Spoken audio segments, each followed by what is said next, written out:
So guys ইনকু মাস্তান ভাইয়ের কিস্তিওয়ালা সিরিজের so guys খুবই ইন্টারেস্টিং একটা ভিডিওটা অবশ্যই লাস্ট অবধি দেখবা। তো দেখতে থাকো ভিডিওটা লাস্ট অবধি। চলবো চলবো চলবো কিস্তিওয়ালা চরিত্র ভাই সেই চরিত্র দেখলেই বুঝতে পারবে। হ্যাঁ মিয়া মার্কেট চলো মানে খাবো মানে হ্যাঁ কি কুল কুল। আরে মুরব্বি, আমি এনজিও চাকরি করি, আমার এনজিওর নাম নিয়া পালাই। আবার ভাবেন আপনার বউনে পালাই যাবো, আপনার বউ সুন্দর আছে, আপনি অনেক টাকা লোন পাবেন। কোন কত টাকা লোন নিবেন? হ্যাঁ মিয়া কি কোন বউ মানে এটা আমার বোন।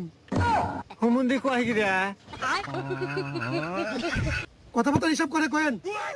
আরে মুরব্বি রাগ হয়েন না, আপনারই So তো বোন। guys, আমাদের আর মাশাআল্লাহ চ্যানেলটা চেহারা কিন্তু সুন্দর আছে, অবশ্যই আমি চ্যানেলটা মার্কেটে চালাইবার সাবস্ক্রাইব পারবো। করবা আপনি এবং কোন লোন কমেন্টে নিবেন তোমার কত? গুরুত্বপূর্ণ তোর মন্তব্যটা লোনের মায়ের বাপ জানাবা। এ বাবলি অবশ্যই জুতাটা তোমার খুলতো কমেন্টের ওকে রিপ্লাই দিয়া দেওয়ার নই। চেষ্টা করবো। So guys, আজকের ভিডিওটা এই পর্যন্তই। নেক্সট এপিসোডে